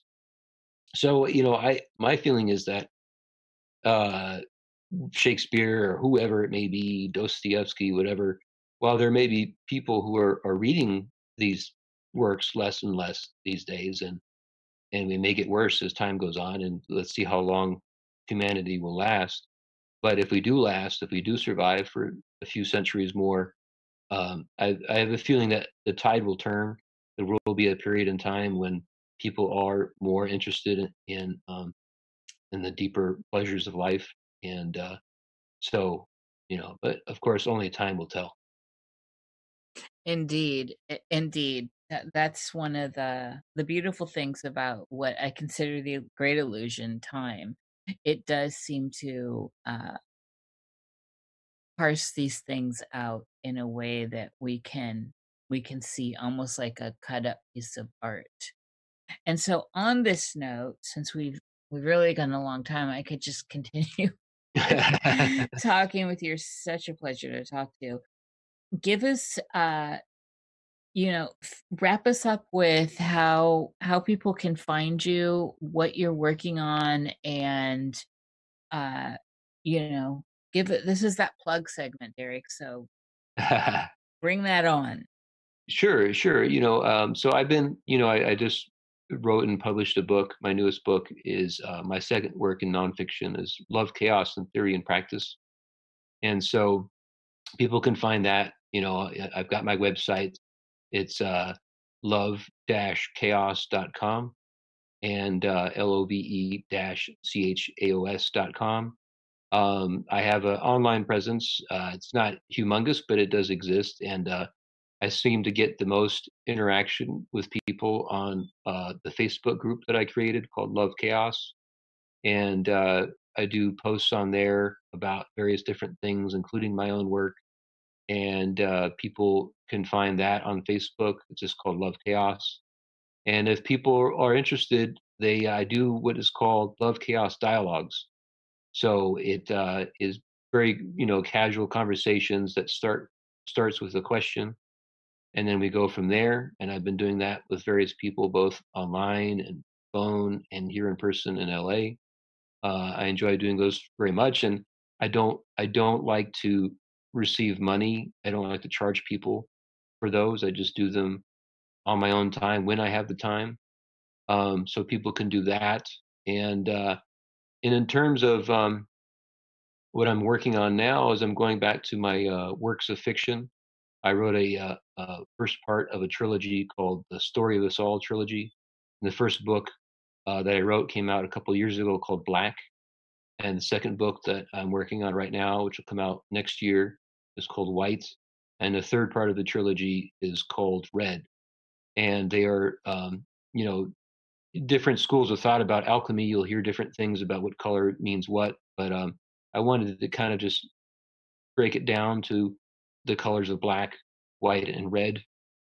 And the stories deal with those alchemical colors in different ways, just as I sort of overturn classic Christian European literature of the Grail legends to the Divine Comedy to the Faust legend. I switch the viewpoints from those around, from being the old Christian European perspective to being what I term agnostic, Gnostic, Luciferian perspectives of literature, and also change the view of the colors. So black meaning used to mean uh, sort of death and degradation, and it being a place of decay, where in this story it means birth and the opposite. And the white in the old ways of looking at alchemical, the color white is innocence, is purity. In this story, it's going to be about corruption.